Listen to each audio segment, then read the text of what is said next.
For me, it all starts with a word. And that's what is blooming right now. Doesn't get any easier, but it's a good sensation. Good evening. It's quite a beautiful and impressive view. Wow. Sunset, you guys, thank you so much. Between the lights,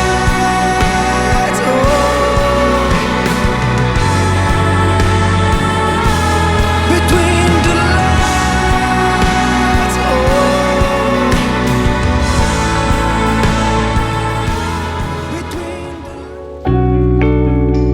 Tangier is a city of whispers, of stories carried by the wind, from the sea to the mountains. It's a place where the past meets the present, where poetry lives in the air you breathe.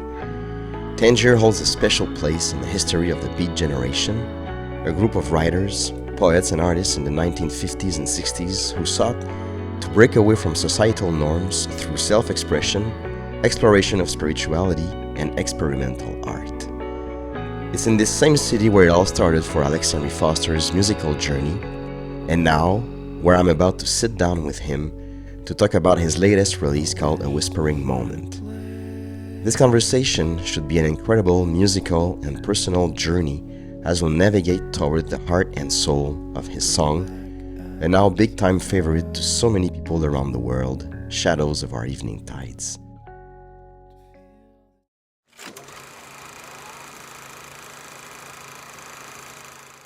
Hey Alex, it's always thrilling for me to have the chance to sit down with you and, navigating through personal, musical, artistic waters, but even more while we're here in Tangier, which is the third time that we're having a conversation in Tangier. But this particular place, we got used to, rooftops and sunshine and the ocean and gardens, palm trees, and here we are. You've been blessed so far. I wanted to bring a little bit more soul. There you go. Even though I feel like we are in a discotheque right now, but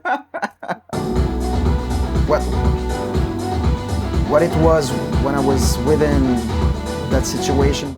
I don't control the playlist here. No, unfortunately. Unfortunately. So if you go us, you just go like this. Yeah. Yeah, but what is this place? This is where the Beat Generation were hanging out back in 1957. Amazing. So it's a very small little kind of hole in the bar. wall, yeah. Absolutely. All black, and you It's got to good- know where it is. It's good for you. Yeah, It's right. good for Keeps you. us- You are keeps becoming us- a bit snobbish. So just a way to keep you honest. It's all about the soul, brother. There you go. It keeps us humble and connected Absolutely. to the soul Absolutely. of what we do. Amazing. And is Tangier still vibrating on that same regard for you? Absolutely. Yeah? I think even more because when you're discovering different aspects and layers of the city, I think that you can find yourself in its midst, but at the same time you can identify a little bit more to what was this place, when everybody came around. So yeah, that's very significant. I think I'm discovering new things almost every day. That's amazing. That's Yeah, amazing. it's very special. And I like that also from gives for people who start knowing you more and more, and I've been receiving many obviously questions and on that, and people that starts to know you more every time everything is evolving. Like we came here for the first time, it was in 2016, and then started to work on your music in 2017, 18, and then this is where everything started for I was Windows about in to the ask Sky. what year are we? Which year are we? 2025. Well, maybe year number 2 for you. Yes, true. Yeah, let's put it that way. Let's put it that way. Yeah, there you go.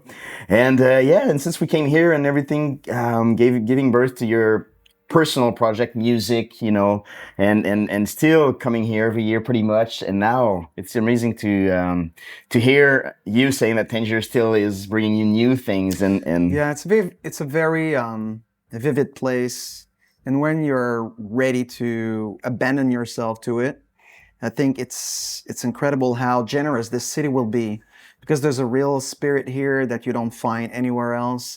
And it's surprising because a lot of people are coming here and there's like some people just don't get it. And others think they get it. And but it's when you live here that you have a real perspective of what this city is about, what this city has to offer. And I think it starts with the people, and to discover the city through the kindness of those people, through the welcoming essence of, you know, community. It's incredible, and I can understand why some people came here to basically create their most significant creation, or that had like a very significant enlightenment here. So because it all goes through the people, I believe. And is there any connection with what you just said and the creation of Windows in the Sky, or the song we're going to talk about today, which is obviously Shadows of Our Evening Tide, in which was kind of the ashes, or not the ashes, but I mean the early the birth of that song arrived here years ago, and now I think when I got here in the first place, I was a bit lost and confused. But like everyone was lost and confused, you're probably the last one to know. Yeah. You know? Yes, that's a fact. And I realized coming here that I had like a whole lot of anger as well, and I was frustrated, I was bitter at the world, and which was the reflection of who I was becoming at the time. And by being here, I think that I was able to find a balance and to find perspective as well. So that's why when I go back to, which I rarely do, but when I go back to just to revisit some of the early lyrics, early poetry that I wrote here, at first you see it's very, there's a lot of violence. And violence take like different ways to be when you're expressing yourself. But I was able to see that, to feel that eagerness to be free, to be enfranchised from what I feel at the time was holding me back. And then you can see the evolution as well. And it becomes a bit more nuanced. You can feel more perspective through the words. And it's a bit less primary color. You know, you can discover more layers to it. So, and that's what Tanger gave me when I came here. Because the thing is, I was supposed to come here. Well, I wasn't supposed to come here in the first place. But when I decided to come here, completely out of the blue, which was completely atypical for me, you know, not knowing anyone, not having any kind of references around. So just to find myself in a city that doesn't have anything to do with who I am. Completely. Or at least I thought at first. And then a month to a second one, and then I stayed for 2 years. Yeah. And that was a wonderful spiritual cleansing for me. And so I'm very happy to be here. And I think it's what you just... If it answered the question, which I don't remember. That's all right. It's all right. It's a good start already. I'm lost. But in fact, I love it. Let's go back to the wine.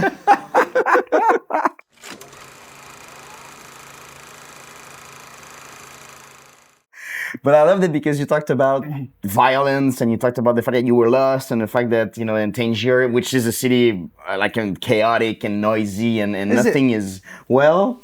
Yeah, I would say yes to that. And the funny thing to your point is that the music that came out of you here was something like more, how can I say, like cinematographic, even like more like mellow and long, like even that song, Shadows of Our Evening Tide, it's just like the sounds of the waves, the breathing. It's like, for like, even you're a massive fan of punk and hardcore and noisy stuff, and so I'm guessing, I don't know if it's sometime the way you translated that violence was even a surprise to you in some ways. Yeah, I think the image of the waves are a good one because I basically wrote most of it on the rooftop terrace of the guest house I was living to, and I had like a wonderful view to the Bay of Tanger, and I was able to witness a lot of people coming and going, a lot of people hoping to cross and to have a better life, or at least a chance at a better life. And I was seeing a lot of Europeans as well coming here to kind of reinvent themselves. And I thought it was a reflection of all the waves creating that large body of water. And I think it influenced a lot what I was doing in terms of like the rhythm of it all. Because with Your Favorite Enemies, when I listened back to some of those songs, it was quite difficult to put some words into such fast pace, and we were changing sections all the time, and no wonder I was like a little frustrated. But it was a complete different beast, and I figured that through another kind of motion, not only was I able to express different emotions, but I wasn't that much in control of that so-called motion at the same time. Amazing. Because the fast pace of punk rock, which is my foundation, it's very direct, it's very physical, it's very engaging, and you can feel it right away. It's very ethereal. It's very raw.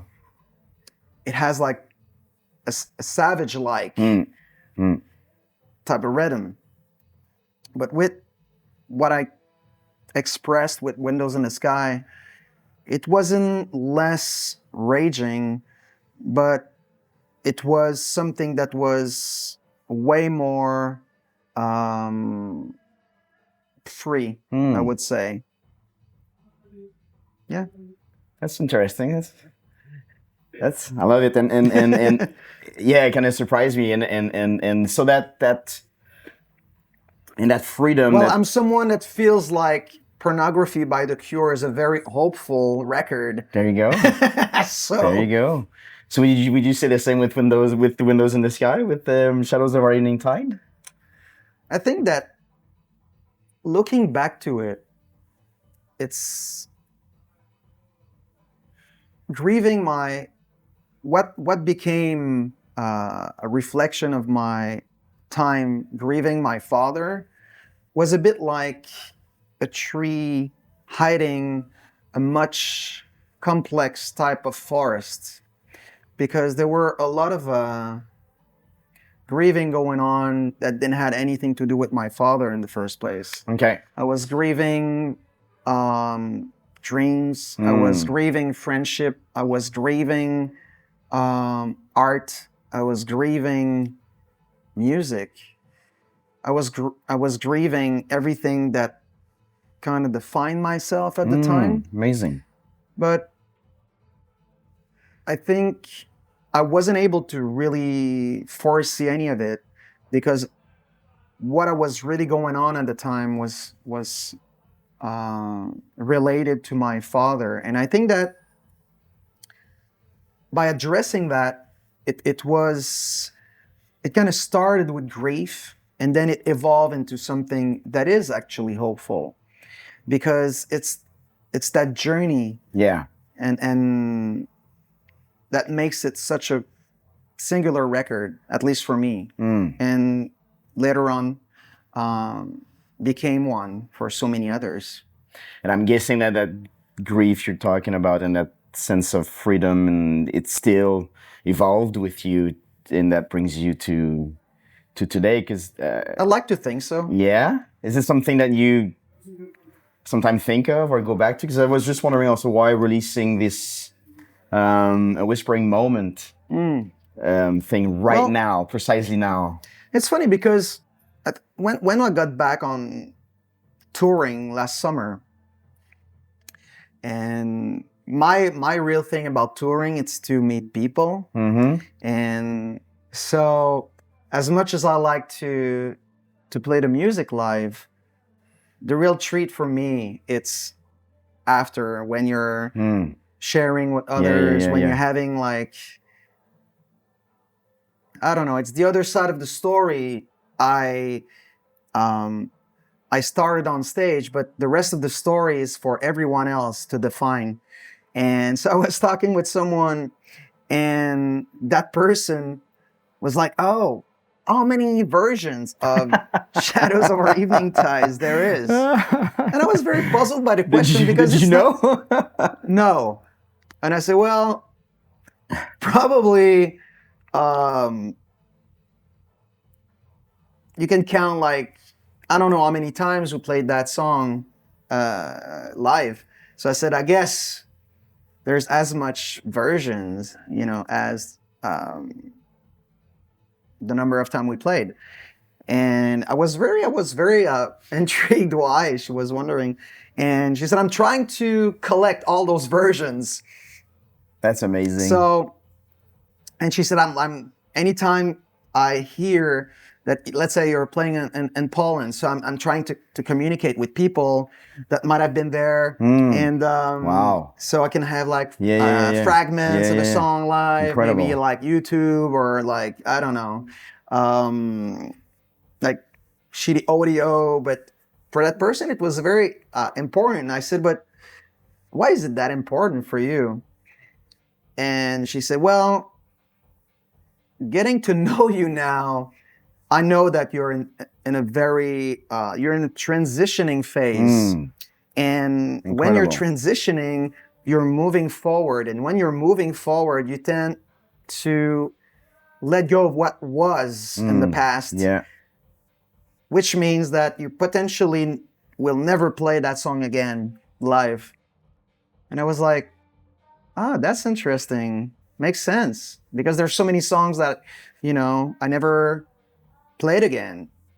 And back in the days, like even back in the Your Favorite Enemies days, you know, we had like #1 hits on the radio, and suddenly said, "Well, I don't feel like playing this song anymore." So maybe it didn't help like the rest of it, but you know, the rest of the journey. But that's another story. You know, But let's call it the creep effect. Yeah, exactly. I should have kept on playing those songs, you know. I would be able to afford better wine tonight, maybe. That's another story. but it's amazing. I love it because since we started this conversation already, the notion of evolving and is at the core of it all, and just your audience, your I don't know, you don't like to call them your fans, but you allow even those moments and conversations to take roots within yourself. And honestly, because I never heard that story before. Honestly, it just, you know, it came back to me, and it was like, so, you know, it made sense, you know, not only for that person, but even for me. I was just like, well, it's true that I'm in a transitioning phase, and not only musically but personally. Yeah. So my music is the extension of who I am, and I thought it made sense. And I think that song was really representing how I feel about music, that evolving notion that keeps on rolling in the world, rolling. It's like some kind of a twirling effect, and in your life and in so many other people's life. And so when I was intrigued, I said, yeah, it's true that song changed a lot over the years. Yes. So, and I usually don't really pay attention to that. You know, I'm not someone that goes back and, you know, just like, okay, you know, what do we have and what have we recorded, anything interesting, whatever. And I was very surprised to see how many of those songs were completely different. You know, I was like, I'm happy that, you know, I released that project, because I'm just scared that I would like do like some kind of a reggae or ska version at some point. That's the only we need to missing stop. part. Yeah, we need to stop right now. Chinking. Yeah. Chinking. Okay. All right, that's it. That's enough. Yeah, that's Let's where, move on. That's Let's- where we draw the line. That's where we Let's draw the line. transition right now. Yeah, the Alex. You're transition really- phase goes faster Yeah, sometimes. exactly. So, but yeah, I was very moved by this conversation, and Of course. I don't know, it grew within me after, and I was talking with Ben, and I said, oh, maybe that could be an interesting avenue to look into, because I don't really care about, well, that's pretty obvious now, but I don't really care about, you know, the arc Yeah. of like releases and what makes sense or not. I don't, you know, I don't care at all. So, but I was intrigued enough to really pay attention to that and to see what we had, and I was very surprised to hear what that person was actually talking about. To the point where I felt really compelled to say, well, maybe there's something there that could be shared, you know, that transcends the song itself, and that just like it's wonderful representation of, you know, when I'm saying like life creates life, I thought it was representing that in so many ways, in in a better way that I could express anyway. So yeah, so that's, I didn't think twice when I realized there was like it was it was significant for someone, and that it was like makes sense. But that's incredible. I mean, think about what you're just saying. I never heard any. Even What have I I said? didn't know that. I mean, it's so beautiful. It's so inspiring and amazing. And to your point, when because last year was made of Kimio, and then A Measure of Shape and Sound, and then December 11, this happens Yeah. to you, what you just said. And even for me, when you came up with that idea, I'm like, okay, that's interesting. But I don't want to Yeah. refrain you from that moment. But everything you're saying, I'm just learning, and I think it's just beautiful and so great to allow all of this. Yeah, just my to, management company was all, everyone was like, wow, what a great idea. But what? Yeah, exactly. What? Wow, it's awesome. And they- What about the yeah. new music? And they were like, okay, Okay. But just even for you to go back in there, revisit the song, revisit the whole thing, and to allow yourself to be kind of dwell into something that you kind of, I don't know if you, but just to get different angles and a lot of colors and different enough of to just let's go and do something with it. To be quite honest, most of the time I don't remember much of those songs, about those songs at all. You know, just like, as an example, right before the interview, I was like, oh yeah, I think that there was a verse I never played live that was, you know, that was part of that song. And I was just like thinking and looking, and then I just went and looked into it and said, oh no, it was for Snowflakes in July. Never mind.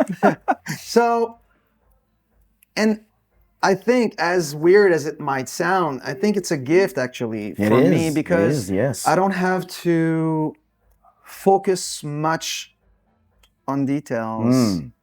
It's just, sometimes it's just the sensation that brings the life that I want to share with someone. And so yes, I never like really, even though it's intriguing, and that project was intriguing, but I didn't feel like, okay, well, I need to go back and see, you know, all different versions that I have of all the songs. You know, it just doesn't make sense. Yeah. For me. And did you see, when you went back and visited this, following what that person told you, did you see your own, the evolution of your own self in some ways? Of course. And Of course. what did that created within you? I was like, wow, what a guy. It's amazing. I didn't know you could be that amazing. Whoa. Well done, Alex. That's how a genius is like. No, I'm just kidding. Yeah, I can see how. I guess I'm a bit more open. Mm. I would say, even though I remain very. I don't like to say private because I'm usually open, but I think that I'm more.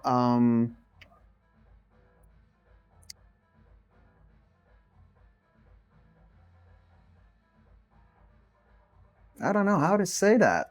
It's just like it's okay sometimes to keep a little bit of a veil, Yeah, sure.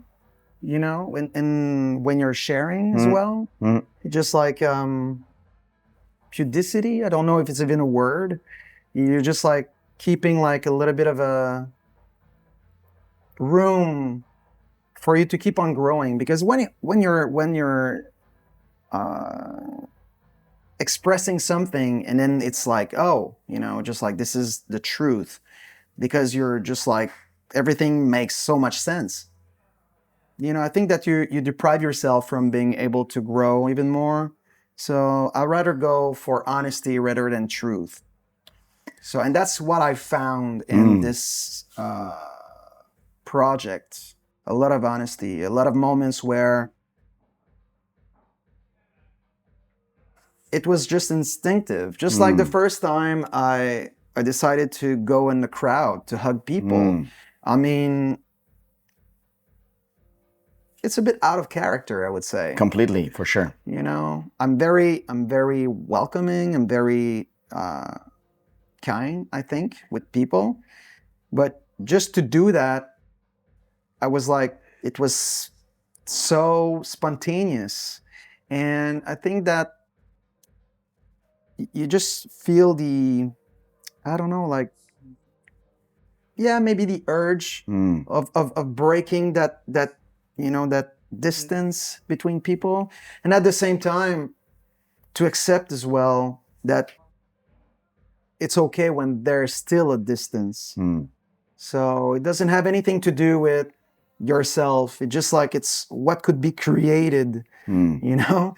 And at first it was very, I guess, strange for everyone, me included. Of course. You know, because Of course. once you start, you're just like, you know, all right, it's you know, when you're half of the room is covered, you know, well, should I go back on stage? What about the other half now? Man. Is it unfinished business? Yeah, so I think it was very spontaneous, and in that sense, there was a lot of evolution,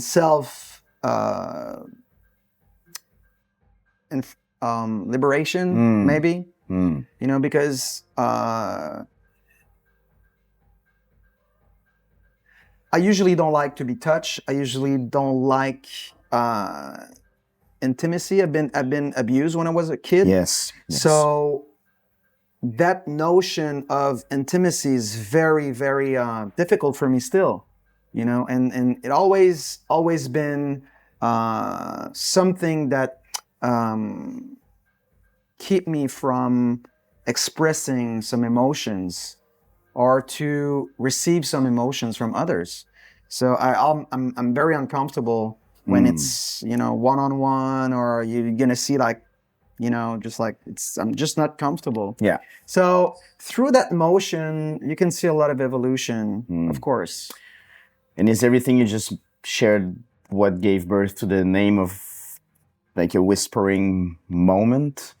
Even the first version of the first song on the project is obviously Shadows of Rain with that title, but the song is so personal, I would say, so different. So you spoke about rawness, about proximity, about... I think it's about just when time stops and you're just like breathing in and breathing out within a moment, and suddenly you're just, it's not about you anymore. It's about what you're able to perceive, having a bit more clarity when you're not always so self-centered. And so you just can observe what's going on when everything is like on pause. And that's what I like about life as well, because studio for me, it's the mirror of the soul because you're basically alone with yourself. Yes. While being live, it's like the I don't know, just like the multiplication of hearts. You know, you just magnify the heart. So it's very different. So, but when you're able to pause, even if it's in studio or when it's live, and you're just able to seize the moment, and you're for maybe a split second, you're able to see that there's so many things going on beyond your own orbit. So that's why I wanted to call that, because, and also this song, it's funny because I always say that most of my songs are no longer mine because once you share them live, especially for us, you know, they're evolving, they're changing all the time. And so you're not the sole owner. You're not the master of those songs anymore, and which is it's a wonderful and fulfilling reality. And this song started like that because when I had the idea to add Ginsberg into it,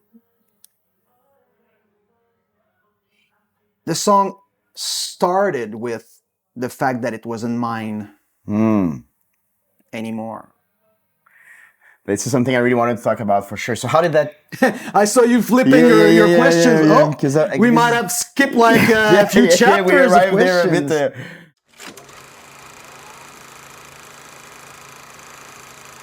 I want to know how this Ginsberg thing obviously happened. Because we were here, was there a link? Is it Ginsberg? Is it the poem? Is it the lyrics? Were you seeking for love? My attraction for Tanger in the first place was absolutely related to the members of the Beat Generation, obviously, but it was also about the story of Francis Bacon here. So there was a lot of things here, like beauty emerging in a lot of tragedies here.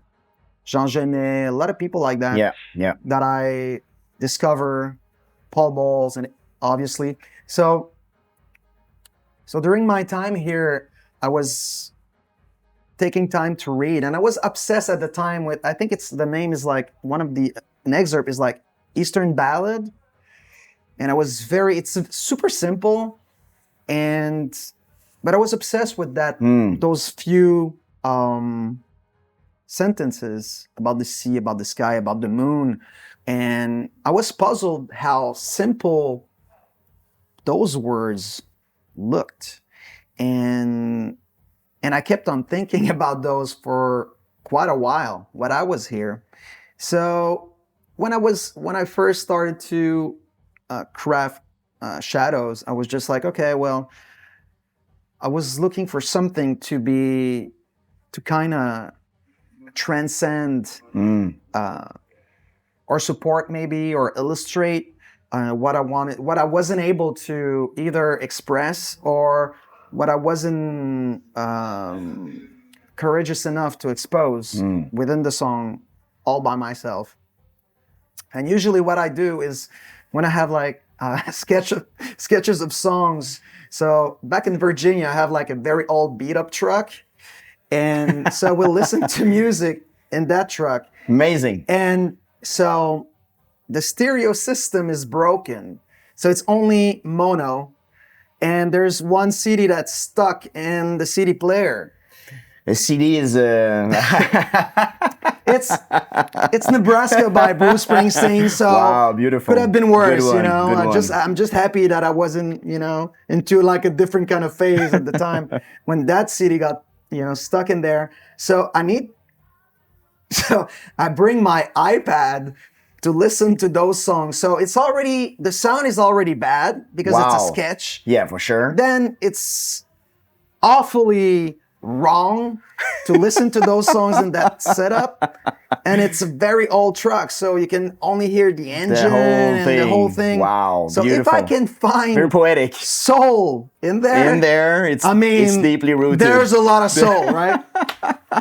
So you can touch it. yeah, exactly. Oh my God, just like it glows, and it's one of those old truck where you can be like almost 5, in the front row. Yeah. So that kind of truck. And so I was like listening to that and I was like, oh man, I just feel like there's something I'm not able to put quite my finger onto. Okay. And so I drove, I went to West Virginia. There's a very old indie coffee shop there that I really like. Sat there and I was like thinking, and I said, oh, maybe like Eastern Ballad. It's too far-fetched. That doesn't have anything to do with it. And then for whatever reason, the word, and I said, I almost said it. I said, what I'm trying to express is the fact that, love is so heavy. There's so much, amazing.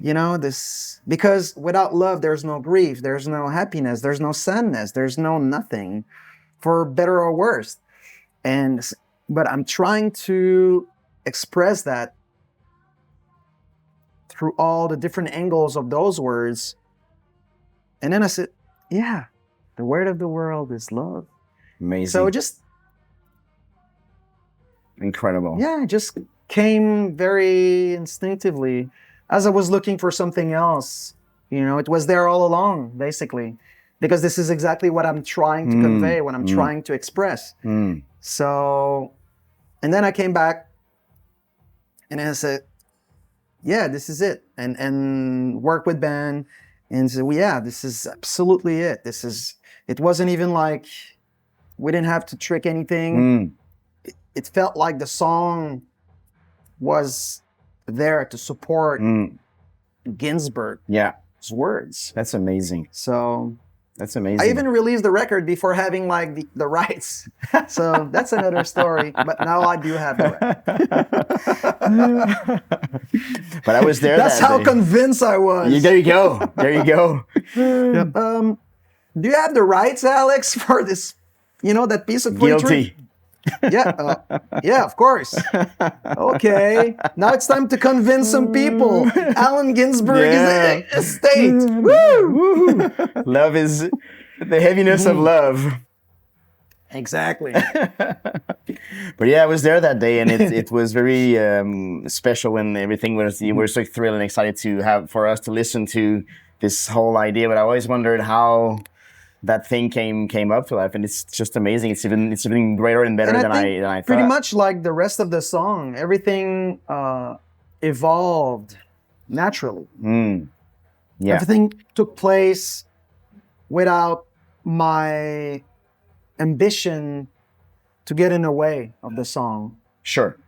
And to me, it's funny you talked about punk rock, talk about different. To me, love is the most punk rock thing in so many ways. It's so like counter everything. It's so as you just mentioned in a beautiful way. And how is it for you to write about it? It is something that it's so easy to get cheesy, I guess, or like it's been so, especially in the music, it's been like, overly.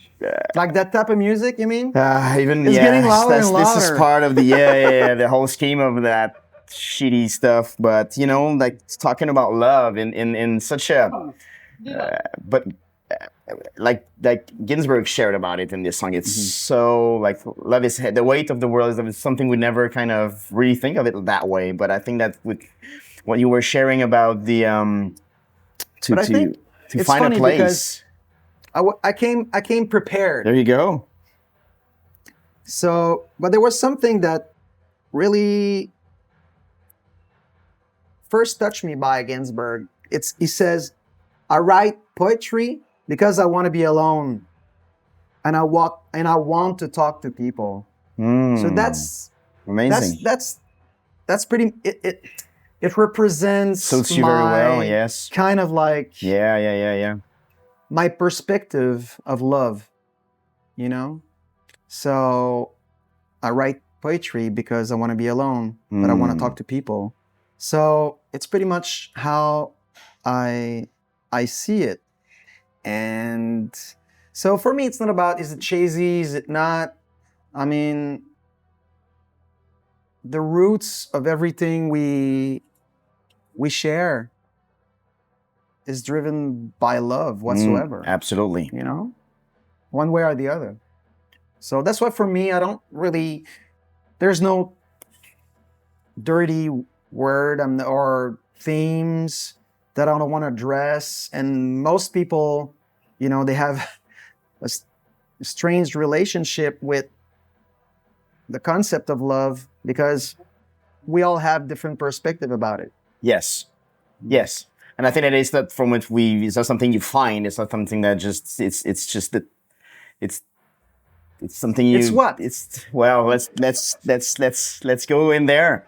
And I think that to me, it's something you there's no answer to it. It's something you need to evolve with it, try to understand it, try to fight with it, and I'm guessing when you went into the crowd at some point, the first time this moment happened, I mean, for me, I was obviously on stage with you and I'm like, oh, there we go.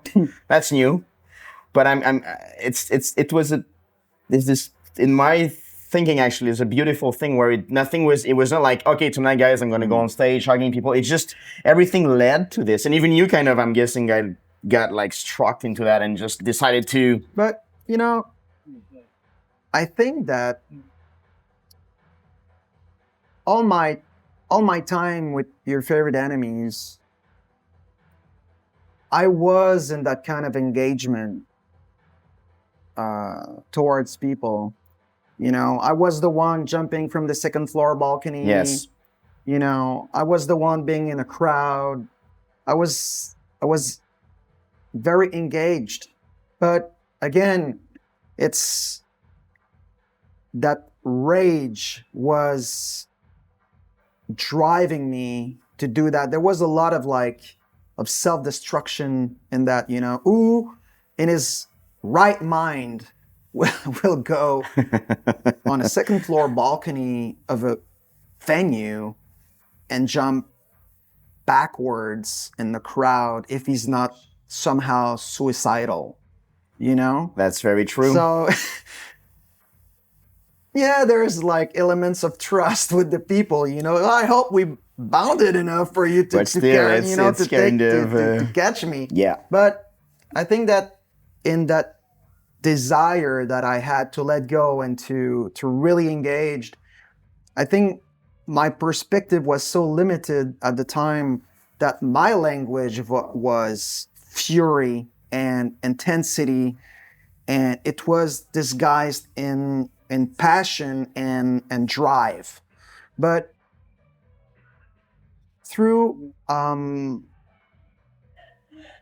moments like at the end of like Shadows Over Evening Tides, it's the same drive, it's the same passion, but it's expressed in a way that I don't fear rejection. And even though, you know, sometimes there's distance that cannot be gapped with some people, which is normal, it's a beautiful thing nonetheless, because you're received as much as you welcome people. Sometimes when you welcome people, it's on your own terms. You welcome people. Yeah. When you receive someone, you don't know who's gonna answer the call. So, and every night is different, but I think it's the same desire to connect, to let go, but in a more, I think in a different kind of way, you know, which marks the evolution, I suppose, what we're talking about earlier. Absolutely. And even and it clearly, I mean, in such a beautiful way, because that's what I was saying. This is something that was not planned, or no. So I mean, so that's what I'm saying. When you always evolve, you're kind of. So how does this happen? Because obviously, going through everything you mentioned, like when you're my heights, you don't want to go back in the crowd and for everybody to realize that, oh, that guy's not very tall. Yeah, you gotta keep your. Yeah, exactly. Especially in the Oh. Netherlands. In the Netherlands, yeah. Where is he? Here in a cornfield. The magic is gone. So, especially with what you share, being like with the grieving of your father, of your band, everything you went through, everything you wished for, hoped for, dreamed of that never happened. Obviously, with your tragic abuse that you went through, all those huge, heavy, dark, very violent, very like tyrannic things. That's why I like the how you love, how this, how, but this doesn't. How I see you as a transmitter of things in some ways, but before getting there, before getting in the crowd, singing about love and love and love and people, and then going in there, and with everything you went through, like this journey you share is so interesting in so many ways because it's so real. So how does this get sparked? Is it like in your But I mind think- you can see it? I think it all or- goes back to the choice you make Mm. to believe it or not. Because to believe into it or not, because just like recently, one of my friends told me, he said, "Oh, I don't believe in love anymore." So- Yeah. And for me, I'm just like, what a foolish way to see life. Yes. Do you need to believe in love Mm. to love? Love is a thing that you don't even have to believe into. True. It's a choice to follow. It's a choice to be inspired by. But what faith into love had to do with it in the first place? But that's my perspective.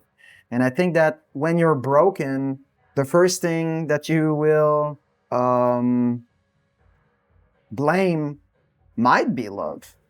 Because, as I said, love is the root of everything. Yes. So it's your fear of rejections, like I talked about, of being judged, being abandoned. So all of that, I mean, it's a choice. So when you decide not to be the product of your environment or circumstances, and which usually led like me, and it led to violence and anger and rage. So when you're choosing instead to say, well, I understand how easy it is to tap into that because it's normal and there's no shame for anyone going through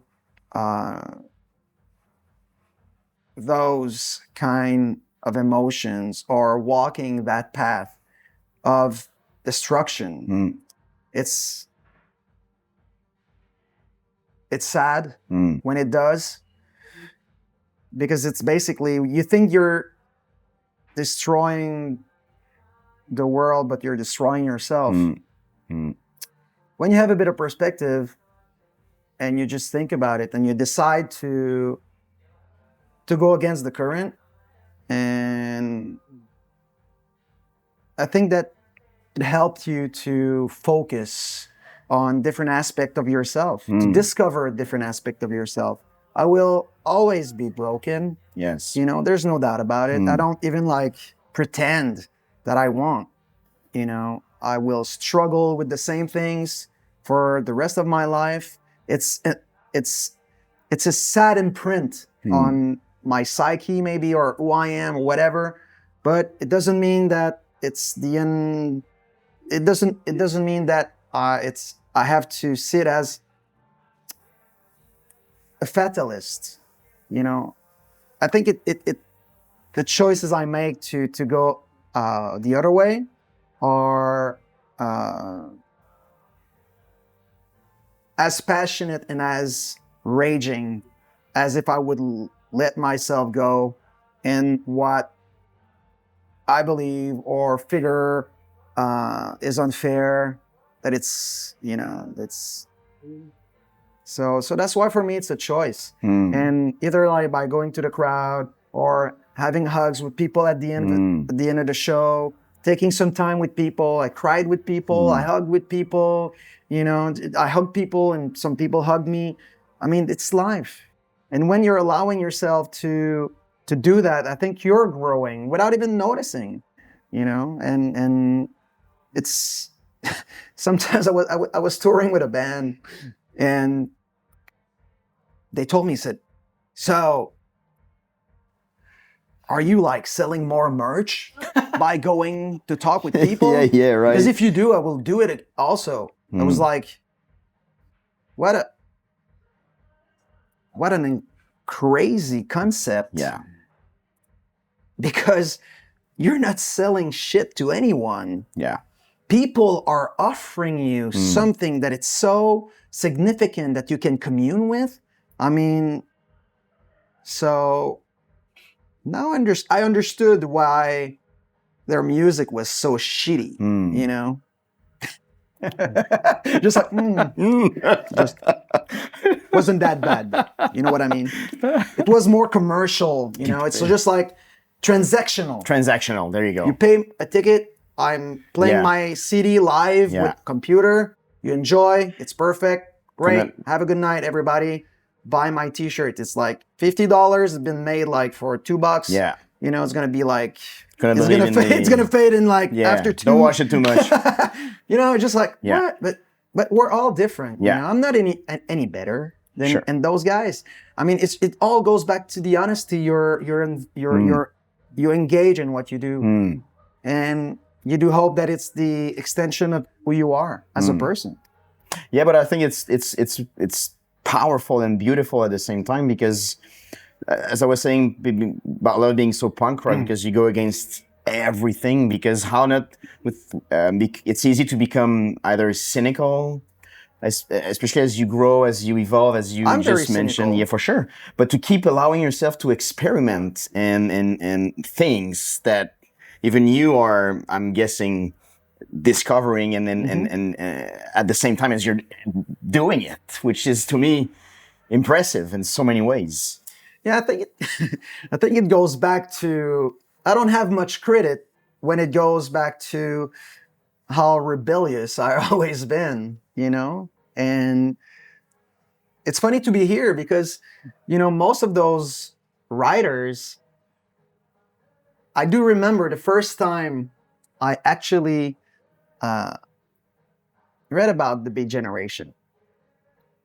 And it makes sense in the context of your question.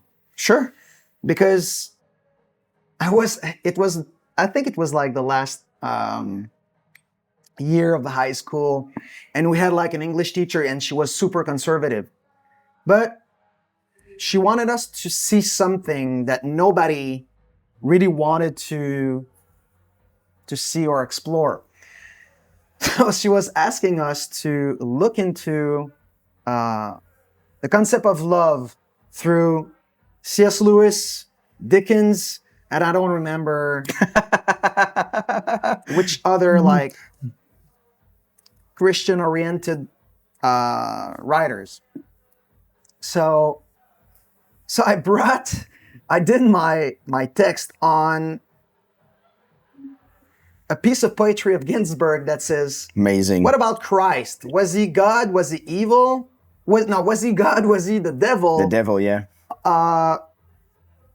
It's like, I don't know. So I think it's like Buddha is more reassuring, something like that. So I wrote my piece about this. And obviously it was a bit awkward for everybody involved. But that's what I always like, to see something that might be very rebellious at first, but that leads you to think and shake your worldview, and that helped me. My nature is being pessimist,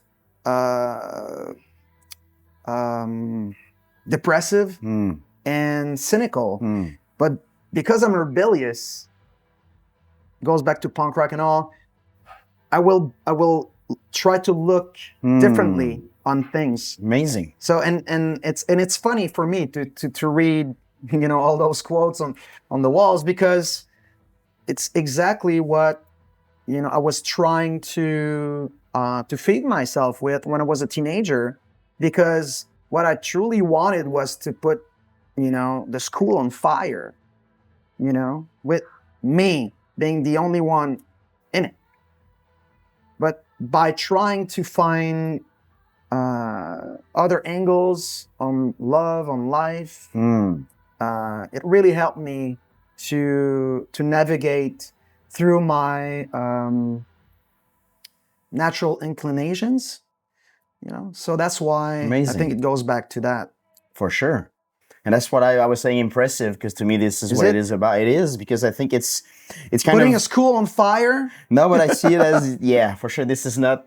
It's the strange. that. It's a strange thing on the news. Don't do that. But to it's kind of the way I see it is kind of experimenting things that nobody kind of either did or shared or talked about or not enough, or it's kind of establishing your own world, things, boundaries, universe, call it whatever you want to call it, but it's to me it's like the great discovery of your own self and in the limit of what you know in so many ways. I think a lot of that came from wanting to piss my new Of course. born Christian father Yes. off. And to my great astonishment now, to realize that not only was he right, but knowing me, how rebellious again I was, that was the perfect way for him to help me break the cycle that I was in, because I was not an easy kid to deal with. Sure. Sure. So that's funny, because everything I was like doing at first was really to engage, like frontal Confrontations with him.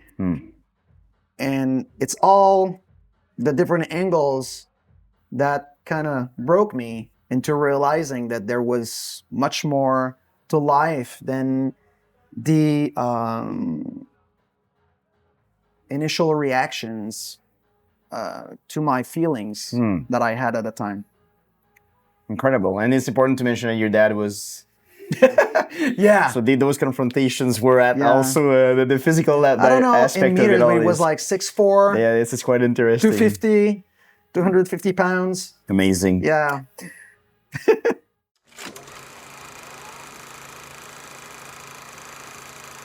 So, according to everything we just went through and shared, why choosing the? Yeah, we drifted a little bit. No, that's beautiful. That's what I like. Amazing.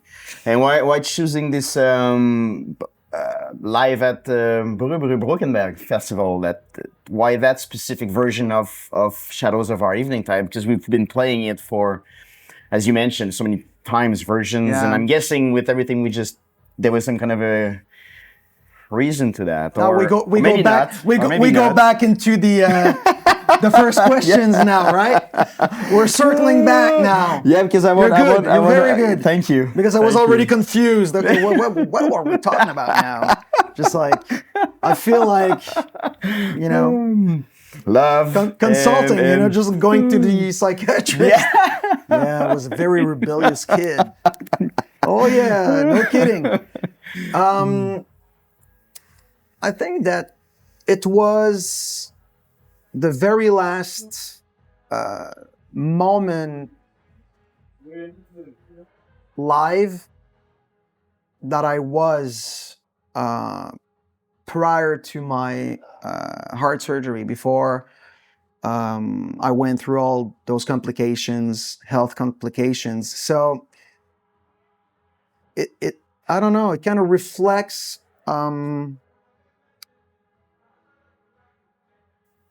a fragment of myself without representing who I am anymore.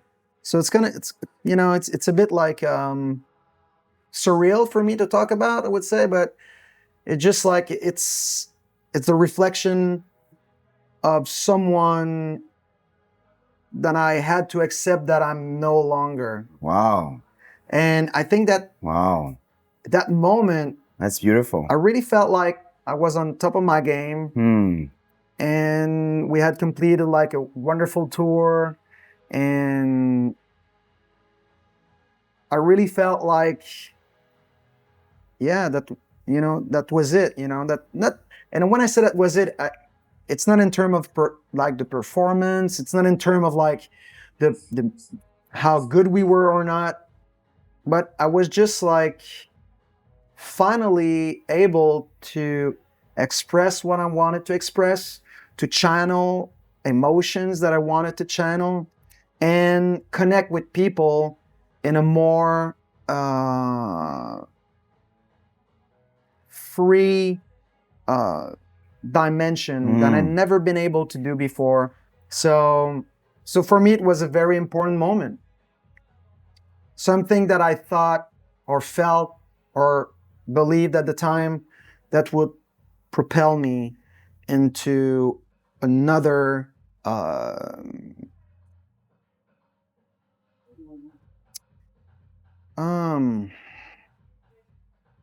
another realm of that so-called evolution. And after that, I felt like everything collapsed, and I had to kind of find new ways, not to get back to it because it's impossible, but just new ways just to say, okay, who I am again. So, and it's been 2 years that I had that surgery, and I'm still trying to figure things out most of the time. Of course. But that moment was pure in its essence, because I felt I was free. I felt I was completely enfranchised from all the things that I let all the things that I kept on feeding for that to hold me back in my life. And so I felt like I was shining, you know? Yes. And not like in terms of like, it's Not more pride. it's more in a spiritual Yes, way. exactly. It felt I like, get it. hey, Yeah. this is finally, This is what I've I'm been able yes. to Yeah. be who I am, And that which was- always yeah. been a very intense struggle for me all my Sure. life. Sure. Yeah, it's like getting on top of one of the greatest challenge for yourself in some ways to get, Maybe. if what I'm understanding, that point was like But an accomplishment on so many levels. to put it like more simply than I was radiating, I just felt happy. Sure. I just felt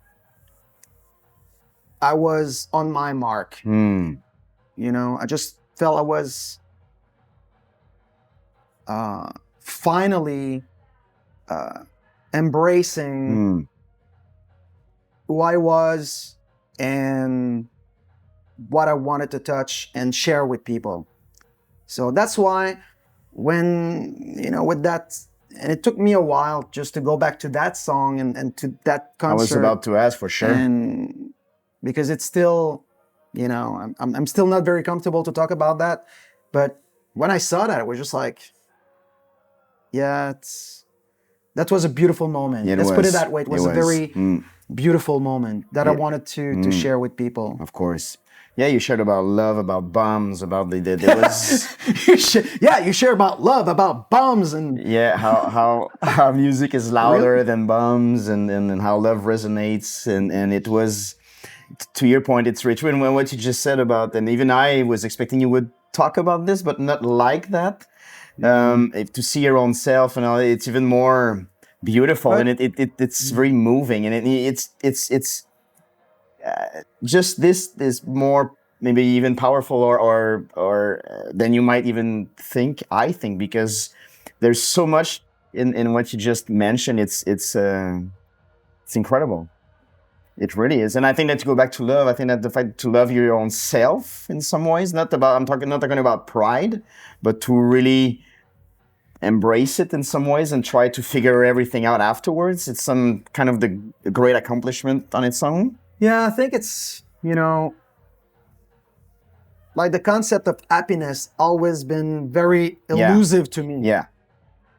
I never truly understood what it meant. You know, so you know, my mother to this day, you know, will ask me on almost a daily basis, "Are you happy?" And I never know what to answer. What does it mean? Yeah. You know, does it mean I'm doing what I want? Yes, I'm so fortunate to do that. Is it like because I've got a second chance at life? Yeah, I'm very blessed. A lot of people don't have that chance, that second chance. But I don't understand the concept of happiness in a conceptual term. Sure. Exactly. But that moment, I felt happy, Wow.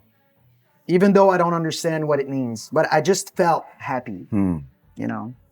So, and when I was sharing with people, I was seeing others just like having their eyes closed, having a moment with their friends. Others were crying, others were jumping, they were happy. And I was just like, yeah, this is happiness. But not in a common way. It's freedom. Sure. Yes. Freedom. Yeah. And it was a community. It's a community festival, which I like, because there's no commercial transaction leading people to go there. You know, it's just like it's more community driven. So, and it was beautiful, and I was moved by that. And yeah, I just said, wow, this is happiness. This is freedom. And that's why love is louder than bombs. Yes. And that summer, it was very intense for so many people. Yeah. Living in fear in Europe, it Yeah. was very, very tough, man. It was very intense. A lot of our friends, Russian friends that didn't have anything to do with that crap, our friends in Ukraine that didn't have, obviously, that were like trapped in something that, you know, was completely the product of a madman, ambition, and cruelty.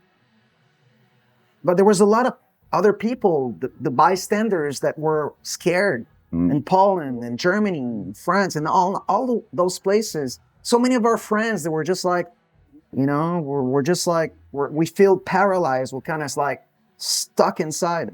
And I lived all my life with those sensations. But that day, it was just like looking at people. It was just like, fuck, man, this is wonderful. Wow. You know, this is what freedom looks like. This is what happiness looks like. And I had this all in front of me and being expressed in so many different ways, because at that point in the concert, it wasn't about us at all. No, exactly. You know, it wasn't about us at all. So that's why when I say, oh, I was shining and all, you know, it's just like, it's I was like, and it felt I was like joining that motion that I was witnessing, and it felt good. Amazing. Felt really, really good. So yeah, so that's why I wanted to add this to answer your question that you probably asked like 25 minutes ago. That's why I wanted to add that version. Amazing. Yeah. Amazing.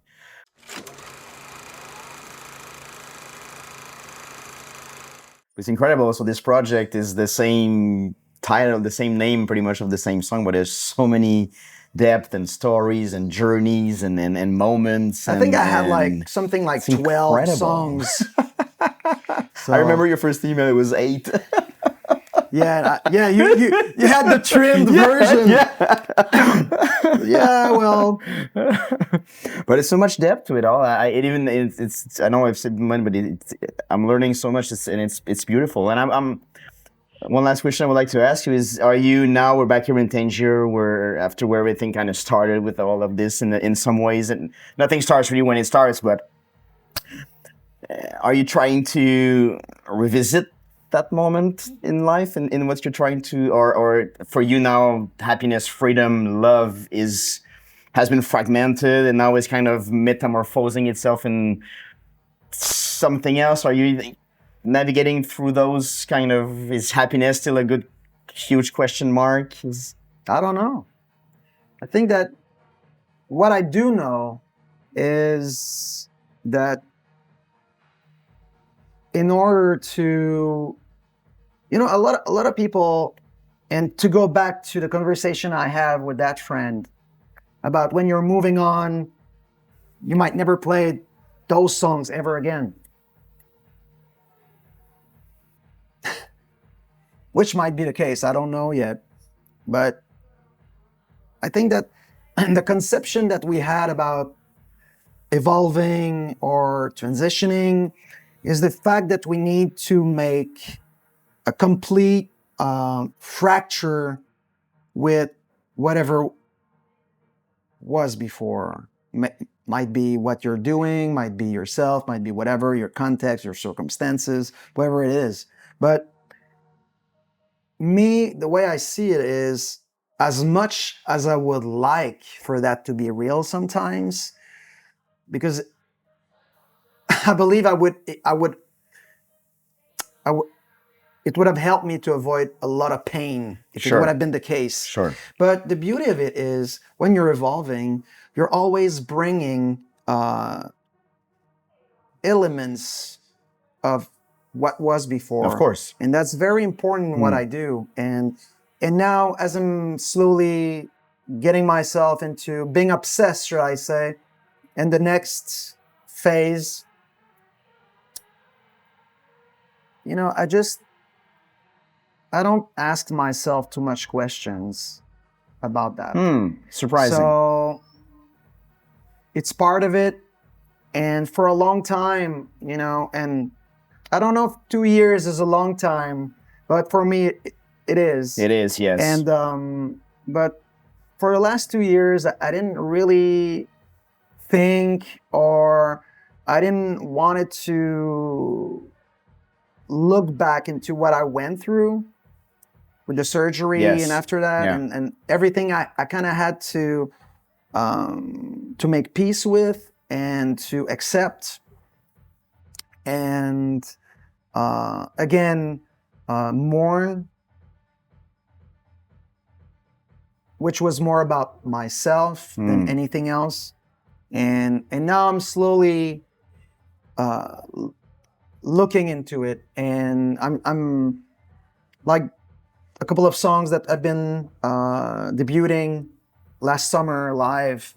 So they're part of this first incarnation of upcoming songs about that, about time, about fears, and everything that kind of like represents that. So what was before, what it was when I was within that situation, but completely helpless, and now what I'm living, what I'm learning to live with. So those are elements that I'm looking into, but I don't think I would have been able to fully look into them if I would have keep on feeling like I was diminished or a fraction of that greater self I thought I was before, because maybe I wasn't at all, but I was happy. And that's something that, I'm looking into with more serenity and always with honesty. So, which is a good thing, because it means that I'm really getting into that new motion, that new creative motion. So, and there's no possible way to give life to something if something else doesn't die first. So it's just like this, maybe the cycle of life. I don't know. I don't have all the answers, but I do talk a lot. That's good. That's good. We're evolving. I love it. Yeah, some things might never change. No, but it's inspiring to see this entire journey. It's absolutely incredible, and not only in a matter of accomplishment, but in a matter of who you are as an individual, to seek for things. And even if you're on stage, if you're seated staring at the sea, if you're walking in the streets of Tangier, or if you're in Virginia, just looking at the mountains and hearing the sound of the eagles, there's always this sense of further, of ahead, of greater, of not even better, but just elsewhere in some ways. And this is inspiring. It's For me, it all starts with a word, and that's what is blooming right now. amazing. So, Amazing. and it's a good sensation, even though it's doesn't get any easier, but it's a good sensation, Amazing. So Amazing. Yeah. Amazing. Well, thank you for sharing on such a beautiful man, I brought level. you to a discotheque tonight. Yeah, discotheque Man. with a thoughtful. This is a funny thing, though. This is very Tangier. This is so like you're surrounded by surreal. the greatest, in some ways, thinkers of a generation. And the music. what about generic music with beats? It's just incredible, incredible. Yes, and I just want to finish this beautiful moment in conversation with that, the fact that you're just releasing a new song, a new version of that of Shadows of Our Evening Tide that we can see right here. I hope I can show it well. So It's like on TV, you need to. Oh, sorry, that and was this there. is available tonight, tomorrow, wherever you are. So beautiful. It's great to see all those different, because it's not just an edit; it's a completely different version of its own. So again, You know me. surprising, always. Is that surprising? It is. No, it's not. It's not at all. Yeah, But what's surprising is the fact that I can keep on going. And this is my point. This is the whole point of this whole thing. And this is not something that to be. It's the biggest part of it all. Yeah. It is. It's the biggest, to me. It's the most inspiring part of it all. And to see you, witness you, to be part of this whole thing with you on that level is incredible. Nice. It is. It really is. So, love you, brother. Love you too. Yes, Thank you. and can't wait to see go what and this, dance? yeah, You want to maybe. hit the dance floor, Maybe buddy? yeah. You want to dance? You want to hit the dance floor, man? maybe more of this before. Yeah, I think I just get. Yeah, find your Yeah, vibe. to love and good music. Well, sometimes I'll give you love. Good music will be somewhere else. Yeah. We need to move, We need to guys. move. Let's wrap it up. Let's go somewhere else.